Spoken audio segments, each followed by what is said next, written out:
मानसिकता के तहत बनाई गई उनकी गलत नीतियों एवं गलत कार्य प्रणाली को ही काफी हद तक जिम्मेवार मानकर चलती है। और इस मामले में खासकर इनकी गलत आर्थिक नीतियों की वजह से ही आए दिन जहाँ पूरे देश में गरीबी, बेरोजगारी व महंगाई आदि भी काफी ज्यादा बढ़ गई है। हालांकि इस मामले में शुरू से ही हमारी पार्टी केंद्र व राज्य सरकारों से भी हर स्तर पर ऐसी नीति अपनाने की लगातार ये मांग करती आ रही है कि देश में कुछ गिने चुने पूंजीपतियों व धरना सेठों का विकास होने की बजाय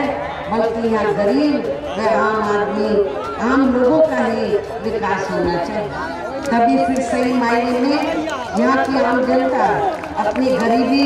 बेरोजगारी, महंगाई व अन्य और भी समस्याओं से काफी हद तक मुक्ति पा सकती है। इसके साथ साथ अब अपने देश में भ्रष्टाचार भी हर स्तर पर काफी ज्यादा बढ़ रहा है, जिससे आपका खुद का अपना मध्य प्रदेश स्टेट भी अछूता नहीं रहा है। और इन सब के लिए हमारी पार्टी आजादी के बाद से लेकर अभी तक केंद्र व देश के अधिकांश राज्यों में तथा आपके खुद के अपने मध्य प्रदेश स्टेट में भी ज्यादातर सत्ता यहाँ गलत पार्टियों में से खासकर कांग्रेस, बीजेपी व इनकी सहयोगी पार्टियों के हाथों में ही आने को मानकर चलती है। और इन सभी विरोधी पार्टियों को हमारी पार्टी इसलिए भी जिम्मेवार मानकर चलती है क्योंकि आजादी के बाद से लेकर अभी तक लगभग ये सभी विरोधी पार्टियां केंद्र व देश के अधिकांश राज्यों में भी ज्यादातर यहाँ बड़े बड़े पूंजीपतियों व धरना सेठों की ही आर्थिक मदद से सत्ता में आती रही है। और सत्ता में आ जाने के बाद फिर ये पार्टियां अधिकतर मामलों में अपनी आर्थिक एवं अन्य सभी नीतियां या आम जनता की समस्याओं को दूर करने के हिसाब से तैयार नहीं करती हैं, बल्कि देश के उन बड़े बड़े पूंजीपतियों व धरना सेठों को ही फायदा पहुंचाने के हिसाब से अपनी अधिकांश नीतियां तैयार करती हैं, जिनके धन व बल से चुनाव लड़कर ज्यादातर ये पार्टियां केंद्र व आपके राज्य सहित देश के अन्य राज्यों में भी अभी तक यहाँ सत्ता में आती रही हैं, जिसके कारण ही अब पूरे देश में व आपके खुद के अपने मध्य प्रदेश स्टेट में भी अभी भी हमें यहाँ सर्व समाज के लोग अधिकांश मामलों में अपनी विभिन्न समस्याओं को लेकर काफी ज्यादा दुखी व परेशानी नजर आती है। जबकि पूरे देश में बीएसपी ही अकेली एक ऐसी पार्टी है जो विरोधी पार्टियों की तरह देश के बड़े बड़े पूंजीपतियों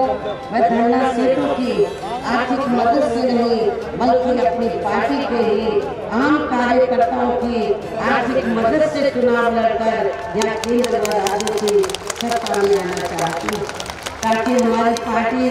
सत्ता में आने के बाद फिर बिना किसी दबाव के आजाद होकर सर्व समाज के लोगों की सभी समस्याओं का समाधान करके उन्हें हर मामले में व हर स्तर पर यह खुशहाल बना सके। और इसी आधार पर चलकर ही आबादी के हिसाब से देश के सबसे बड़े प्रदेश उत्तर प्रदेश में 4 बार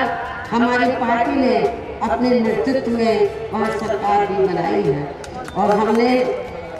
अपनी सभी चारों नई सरकारों में अपनी पार्टी की विचारधारा और सिद्धांतों के तहत चलकर वैसे तो वहाँ सर्व समाज के हितों का पूरा ध्यान रखा है, लेकिन सभी मामलों में प्राथमिकता पहले हमने वहाँ सर्व समाज में से विशेषकर उन दलितों, आदिवासियों, पिछड़े वर्गों, मुस्लिम व अन्य धार्मिक अल्पसंख्यक समाज के लोगों को तथा गरीब एवं असहाय लोगों को ही दिया है, जिनकी वहाँ हर मामले में व हर स्तर पर सभी विरोधी पार्टियों की रही सरकारों ने उनकी हीन, जातिवादी, संकीर्ण व पूंजीवादी सोच होने के कारण काफी ज्यादा उपेक्षा की गई है। इसके साथ साथ हमने उत्तर प्रदेश में गरीब एवं बेरोजगार लोगों को दूसरी पार्टियों की रही सरकारों की तरह मामूली सा बेरोजगारी भत्ता न देकर उन्हें बड़ी तादाद में सरकारी व गैर सरकारी क्षेत्रों में स्थायी रोजगार भी उपलब्ध कराए। साथ ही गरीब भूमिहीन लोगों को खेती करने के लिए उन्हें फ्री सरकारी जमीन भी दी है, जिससे वहाँ लाखों गरीब लोगों को फायदा पहुँचा है।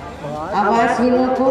सरकारी खर्चे से पक्के मकान बना कर दिए। ऐसी अनेकों जनहित की योजनाएं वहाँ लागू की गई। इसके अलावा हमारी पार्टी की रही सरकार ने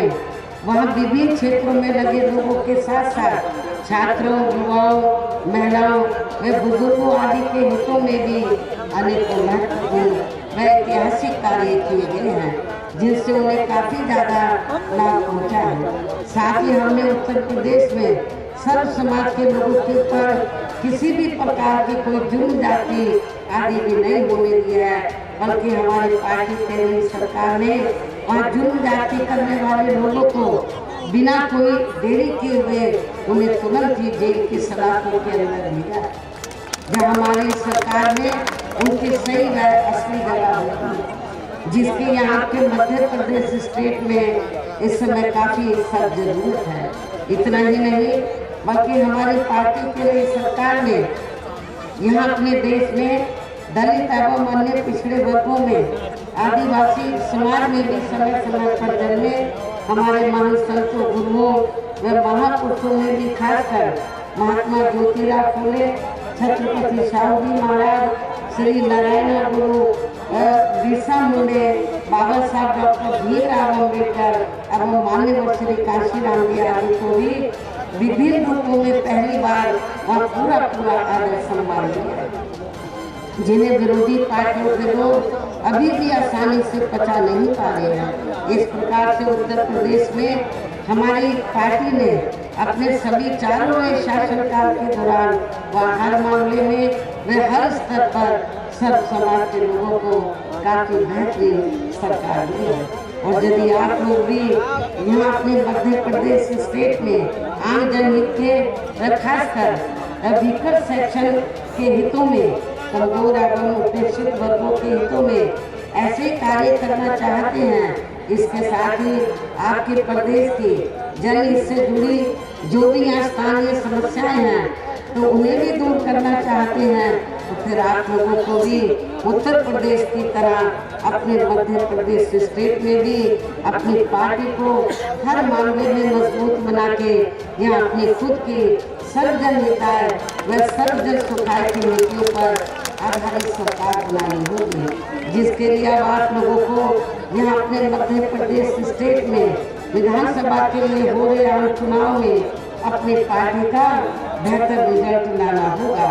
और इसके लिए आप लोगों को वोट पड़ने तक यहाँ की सत्ताधारी पार्टी व अन्य सभी विरोधी पार्टियों के साम दाम दंड भेद आदि हथकंडों से भी जरूर सावधान रहना। और इस मामले में खासकर आप लोगों को विरोधी पार्टियों के जारी किए गए उनके हवाई व प्रलोभन भरे चुनावी घोषणा पत्रों आदि के बहकावे में तो कतई नहीं आना है, जिन्हें ये पार्टियां सत्ता में आने के बाद अधिकांश अमल में नहीं लाती है, जिस पर से अब जनता का काफी हद तक विश्वास ही उठ गया है। इसलिए हमारी पार्टी किसी भी चुनाव में अपना कोई भी चुनावी घोषणा पत्र आदि जारी नहीं करती है। वैसे भी हमारी पार्टी कहने में बहुत कम बल्कि कार्य करके दिखाने में ही ज्यादा विश्वास रखती है, अर्थात जो कहती है तो उसे करके भी दिखाती है। और ये सब हमने उत्तर प्रदेश में करके भी दिखाया है। और अब मेरा यही कहना है कि आप लोगों को अपने खुद के व अपने मध्य प्रदेश स्टेट के भी हित में यह अपनी पार्टी बीएसपी की ही सरकार बनाना बहुत जरूरी है। तभी फिर यहाँ आपके प्रदेश में परम पूज्य बाबा साहब डॉक्टर भीमराव अम्बेडकर एवं मान्यवर श्री काशीराम जी आदि का भी अधूरा सपना सही साकार हो सकता है, जिन्होंने कदम कदम पर अनेकों कष्ट झेलकर अपनी पूरी जिंदगी या खासकर कमजोर एवं उपेक्षित वर्गों के लोगों को अपने पैरों पर खड़ा करने के लिए समर्पित की है, जिसे भी खास ध्यान में रखकर अब आप लोगों को यहाँ अपने प्रदेश में विधानसभा का चुनाव लड़ रहे अपनी पार्टी के उम्मीदवारों को, पार्टी के हाथी चुनाव बीएसपी के उम्मीदवारों को, तो पार्टी के हाथी चुनाव चिन्ह के सामने वाले बटन को दबा के तथा हमारी सहयोगी वाला गणतंत्र पार्टी के भी उम्मीदवारों को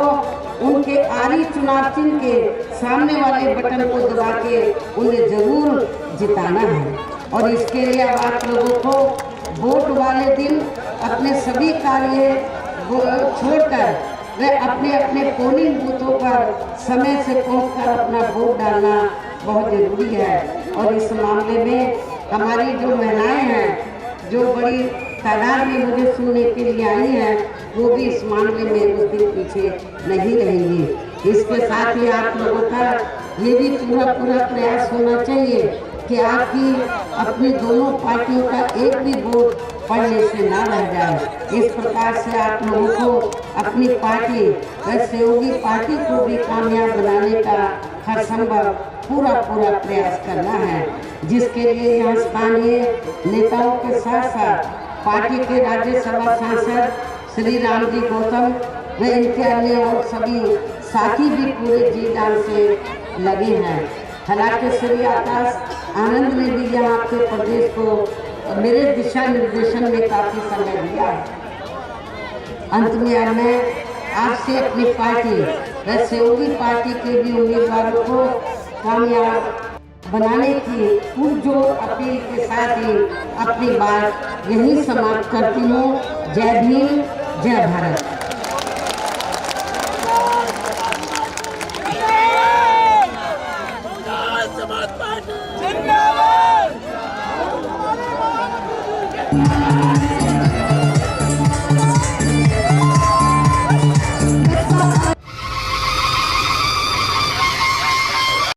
सागर का शानदार hotel royal palace, swimming pool, Kohinoor restaurant, diamond bar के साथ AC luxury room, banquet hall एवं कॉर्पोरेट जगत के लिए मीटिंग हॉल, तो अपने यादगार पलों को बनाए और भी खूबसूरत। होटल रॉयल पैलेस के साथ पता राजघाट रोड, सागर, मध्य प्रदेश।